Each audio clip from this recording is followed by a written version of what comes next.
Good afternoon friend. এই যে বাবার বাড়িতে এসেছিলাম, ওইখান থেকে এসেছি হচ্ছে সকালবেলা টিফিন করে চলে এসেছি শ্বশুরবাড়ির ভিটেতে, যেখানে আমি বিয়ে হয়ে মানে নতুন বউ হয়ে এই বাড়িতেই উঠেছিলাম। বাড়িতে নেই, এখন ফাঁকা ভিটে পড়ে রয়েছে। তাই যাই হোক, এখানে এসে অনেক স্মৃতি মনে পড়ছে, বেশ ভালোই লাগছে। পুরো ভিটেটা, ফাঁকা ভিটেটা পড়ে রয়েছে, চার সাইড ঘুরে ঘুরে দেখছি। অনেক দিন পরে আসলাম, বাবার বাড়িতে আসি তাই এখানটায় আসা হয় না সাধারণত, কমই আসা হয়। তা আজকে সকালবেলা টিফিন করে মাকে বললাম কি, মা আমি আগে ওইখান থেকে ঘুরে আসি, অনেক দিন আসি এখান থেকে যাওয়া হয় না, এসে এই যে সেই পায়খানা বাথরুম এটা ইউজ করতাম। তো যাই হোক, গ্রামের বাড়ি ঘর মানে সে অন্যরকমই ফিলিংস। ভেতরে অনেক মনের মধ্যে আর কি অনেক কিছু মনে পড়ছে, আর সঙ্গে সঙ্গে চোখের সামনে সব ভেসে উঠছে যে এইখানে এই করতাম, এখানে সেই করতাম, এই মানে কত রকমের কত কিছু কথা। তা যাই হোক, আপনাদের সঙ্গে সেগুলো একটু শেয়ার করছি। আর এই যে এখন তো যেহেতু থাকি না, সেহেতু ঝোপঝাড় হয়ে গেছে, ঘরবাড়িও নেই, ফাঁকা ভিটে। তা ছেলেপেলেরা এখানে ব্যাডমিন্টন খেলার কোর্ট করেছে, ওরা ব্যাডমিন্টন খেলে রাত্রেবেলা। আর এই যে চার সাইড দিয়ে পুরো গাছপালায় ভর্তি হয়ে গেছে, মাঝখানে জায়গাটা যেখানটায় ঘর ছিল সেইখানেই রয়েছে। তারপরে শাশুড়ি মাও ছিলেন কতদিন, শ্বশুরমশাই মারা যাওয়ার পরে একা একা। তারপরে আমার প্রথমে কাঁচা ঘর ছিল, তারপরে নিচটা পাকা করে চার সাইড দেয়াল দিয়ে, ওপরে টিন, তার চার সাইড দেয়াল না, তার সাইড টিন, ওপরেও টিন দিয়ে ঘর করা হয়েছিল। আর হচ্ছে নিচটা পাকা ছিল এখানে যখন ছিলাম। তো যাই হোক, সব ভেঙে ঠেঙে সব ফেলে দেওয়া হয়েছে, এই এখন ফাঁকাই পড়ে রয়েছে। আর আমার হাজব্যান্ড যেহেতু একা, আর কোনো ভাই নেই, তা সেহেতু ফাঁকা ভিটেটাই রয়েছে। অনেকে কাজ করায়, যে ছেলেপেলেরা তো ব্যাডমিন্টন খেলে। তা মানে অনেক সময় ঘুরে ঘুরে দেখছি, তা আমাকে দেখে অনেকে আবার আসছে, আশেপাশের লোকজন, কবে এসছি, কেমন আছি, কী করছি, অনেক কথা টথা হচ্ছে। এই যে এই এইখানকার মানে খুব মনে পড়ছে, এখানে আমার একটা হ্যান্ড পাম্প ছিল, এখানেই সবসময় কাজ করতাম। এই যে টিনটা যে পড়ে রয়েছে ওইখানটা হ্যান্ড পাম্প ছিল একটা, আর ওই তো পায়খানা বাথরুম রয়েছে ওখানে। তা যাই হোক, আর এই হচ্ছে মাঠের জমি, এই যে বাড়ির পাশেই সাইড দিয়েই জমি, এটা আমার শ্বশুরের জমি। তা এইখান দিয়ে পুরোটাই সার্কেল। আর এই যে গাছগুলো দেখাচ্ছে, এই গাছগুলো যখন আমার মেয়ে খুব ছোট, তখন এই গাছগুলো লাগানো হয়েছিল, হাজব্যান্ড কিনে নিয়ে এসেছিলো, শ্বশুরমশাই গর্ত খুঁড়ে দিয়েছিলেন, আর আমি গাছগুলো বসিয়েছিলাম, সঙ্গে হাজব্যান্ডও কিছু লাগিয়েছে। আর মেয়ে হলো, ওর দাদু জল নিয়ে আসতো বালতিতে করে, ও মগে করে একটু একটু করে গাছের গোড়ায় জল দিত। এই যে সেই গাছগুলো আজকে কত বড় হয়ে গেছে, এই লাইন দিয়ে চার সাইড দিয়ে গাছগুলো লাগানো সব। মানে হাজব্যান্ড কিনে নিয়ে এসে শ্বশুরমশাই গর্ত করেছে, কিছু গাছ আমিও বসেছি, কিছু গাছ মেয়ে ওর দাদুর সঙ্গে বসিয়েছে, কিছু গাছ ওর বাবা বসিয়েছে। তা এখন হচ্ছে এই যে পুরো ঝোপঝাড় হয়ে গেছে, কত বড় গাছ হয়ে গেছে, দেখে কেমন যেন লাগছে, মানে কি বলবো।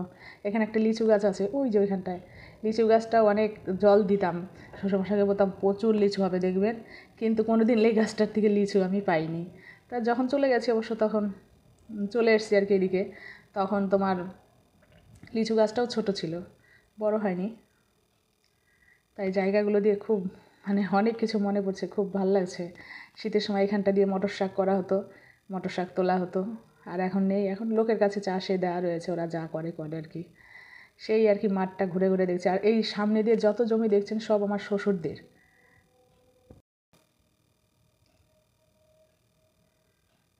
মানে এই এই গাছপালা এখান থেকে নিয়ে সাইড দিয়ে কিছুটা জমি মানে আমার শ্বশুরেরও আছে, আর বাদ বাকি যা জমি আছে আমার চার শ্বশুর আছেন তাদের নামে আর কি। তা আমি তো গাছপালাই আপনাদের দেখাচ্ছি, মানে এখানে এখন ঝোপঝাড় হয়ে গেছে, ঠিক জিনিসটা আমি বোঝাতে পারছি না আপনাদের কেমন ছিল আর কি। আর এই হচ্ছে সেই বাঁশ গাছের ছোপ, এখানটায় আমার শ্বশুরমশাই বাঁশ কাটতেন, আমি ওনার সাথে আসতাম, এসে এসে উনি একা টেনে বের করতে পারতেন না, আমাকে বলতো তুই ধর। তা ওনার সাথে ধরে ধরে উনি আমাকে তুই তুই করে কথা বলতো, ধরে একসঙ্গে টেনে টেনে বাঁশ বের করতাম। আর এগুলো হচ্ছে ভুট্টার জমি, কেউ একজনকে আর কি চাষে দিয়েছে। তা এই দেখুন ভুট্টার ফুলও এসেছে, বেশ ভালোই লাগছে। তাই এই যে যেমনটা বললাম আর কি, আমার শ্বশুররা চার ভাই ছিলেন, তা চার ভাইয়ের মিলানো মেশানো জমি, পুরো জমিটায় পুরো এরিয়াটা অনেকটা এরিয়াই আছে, সেগুলো হচ্ছে আমার চার শ্বশুরদের মিলিয়ে জমি। তাই সেই জমিতেই আর কি সমস্ত জমিটাই আপনাদের ঘুরিয়ে দেখাচ্ছে, যে শস্যের জমি, এখানে আরও কী কী লাগিয়েছে, ভুট্টার জমি সব আর কি। তা চলুন আর একটা জমিতে নিচ্ছি। এই যে এই গাঁদা ফুলের জমিটা দেখছেন, এই জমিটা হচ্ছে আমার শ্বশুরমশাইয়ের আর কি। তা যাই হোক, এই জমিটায় আগে আমার হাজব্যান্ড, আমরা যখন এখানে ছিলাম, এক সময় ধান লাগিয়েছিল, তাই ধানের জমিতেও জল দিতে আসতো, তা আমি পেছন পেছন আসতাম। সঙ্গে মেয়েও ছোট ছিল, মেয়ে খুব ছোট ছিল তখন, মেয়েও আসতো আমার সাথে, ওর বাবার সাথেও আসতো, ওর দাদুর সাথে আসতো। এই পুরো গাঁদা ফুলটা যে যে দেখছেন, পুরো গাঁদা ফুলের জমিটাই পুরোটাই টোটালটাই আমাদের। তা যাই হোক, জমিটা নিয়ে মানে অনেক কিছু, অনেক স্মৃতি মনে পড়ছে। এখানে একটা সিটি হোন্ডা আর কি পাম্প ছিল, সেই পাম্পে হচ্ছে জল দেওয়া হতো জমিতে, আর আমরা আসতাম এখানে আর কি। খুব ভালো লাগছে জমিটা দেখে, গাঁদা ফুলে ভর্তি। যাদের কাছে চাষে দেওয়া হয়েছে তারা গাঁদা ফুল লাগিয়েছে, ভাল লাগছে। অনেক সময় এসেছি জানেন তো, অনেক সময় বসেছিলাম, কত সময় বসে থেকে থেকে তারপরে অনেক স্মৃতি মনে পড়ছে। তারপরে মানে জমিটার ফুলটা আপনাদের 4 সাইড ভিডিও করে দেখাচ্ছি। তারপর ওই আম গাছের ওখানে অনেকের সাথে দেখা হলো, সেখানে দাঁড়িয়ে কথা বললাম। যদিও ক্যামেরাটা অন করতে পারিনি, তাদের সাথে অন্য ধরনের অনেক রকম গল্প হচ্ছিল। তাই গল্পের মাঝখানে ক্যামেরাটা অন করলে গল্পটা ডিস্টার্ব হবে বলে আর ক্যামেরাটা অন করিনি। অনেকের সাথে গল্প টল্প করলাম। তা চলুন, অনেকটা বেলা হয়ে গেছে, এসছি কখন, সকালবেলা টিফিন করে চলে এসছি, আর এখন প্রায় বিকেল হতে যায়। আমি এইখান দিয়ে ফাঁকা জায়গা দিয়ে ঘুরে বেড়াচ্ছি, কেননা স্মৃতিগুলো মনে পড়ছে তো, ওই জন্য। চলুন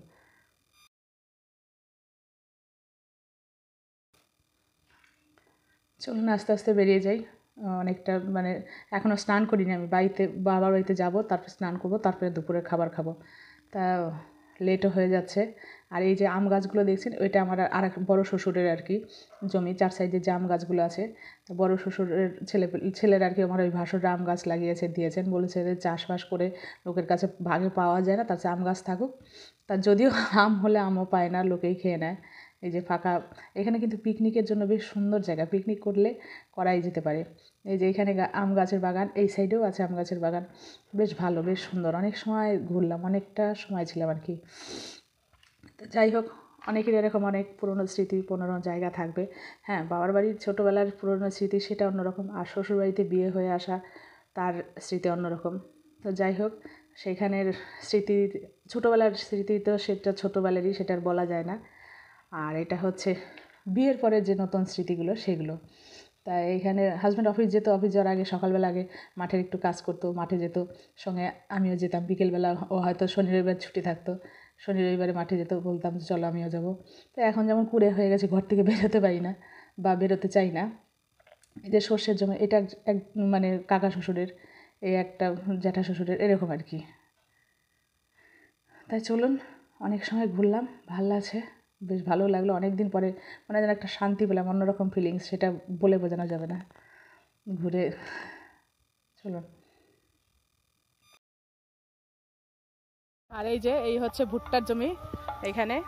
তা যাই হোক, অনেক সময় বক করলাম, তাই এখানে ভিডিওটা আর কি শেষ করছি। আমাকে কম দেখাচ্ছি, অনেক সময় ঘুরলাম, শুধু আপনাদের জমি জমা মাঠ ঘাট এটা সেটাই দেখালাম, কারণ যখন আমি প্রকৃতির যে দৃশ্য ছিলাম এই বাড়িতে, সেই দৃশ্যগুলো তখন এই যে এখানে এই ছিল, এই যে এখানে, আর যেহেতু আমার এখানে অনেক পুরনো স্মৃতি রয়েছে, সেগুলো ওই জন্যই আপনাদের সঙ্গে শেয়ার করলাম। তাই এখান থেকে জল নিয়ে সব জমিতে জল দেওয়া হতো, আমি আসতাম হাজবেন্ডের সঙ্গে সকালবেলা। আর যদিও আপনারা দুপুরবেলা চাষ হতো জমিতে, সে দেখতে ভালোই লাগতো। তখন অনেক দিন পরে আসলাম, এটা হচ্ছে আমার শ্বশুরবাড়ির জমি আর কি, এলাকাটা আর কি। ভিডিওটা ভালো লাগলে একটা লাইক, সকালবেলা বাবার বাড়ি থেকে টিফিন করে চলে এসেছি এইদিকে। ভালো থাকবেন, সুস্থ থাকবেন, একটু ঘুরে আসি। Tata bye. চলুন, চান্দান করিনি এখনো, চান্দান করবো, সকালবেলায় বেরিয়ে এসেছি তো টিফিন করে।